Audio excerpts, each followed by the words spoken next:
Uzlu CSS dersi 14. qism CSS font 1. bölüm. Birinci CSS font xarakterleri.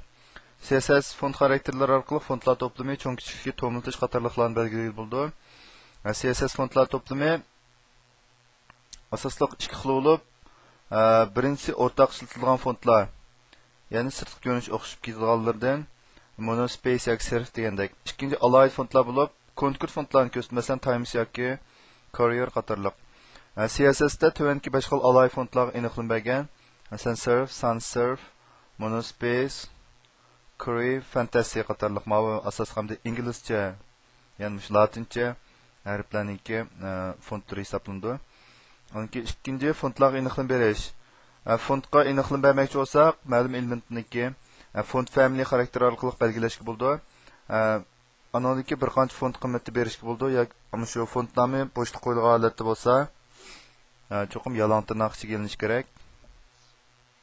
Mana qaraydigan bo'lsak, masalan, butun bu body qisminiki font nomi sans serif belgilangan, yoki hech biriniki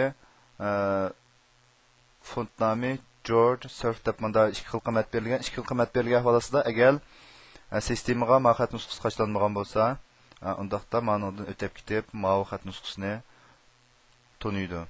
Anadan keyin bu P qarta namiyada masalan bu News Century Schoolbook degan xat nusxasiniki o'tirisida bo'shliq holatdagi uzun font nom bo'lg'achqa, New York degan uzun font nom bo'lg'achqa bu yalon tirnoq ichiga kelib yozilgan.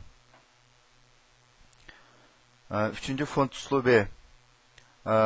Bu asosli font style xarakteri orqali belgilash bo'ldi. Uning 3 xil xarakter qiymati bor. Ya'ni normal bo'lgan vaqtda tekst normal ko'rsatadi, italic tekstni yantoq ko'rsatadi, keyin oblique tekstni qiypash ko'rsatadi. Masalan, bu 3 xil shu font uslubiningki 3 xil holati.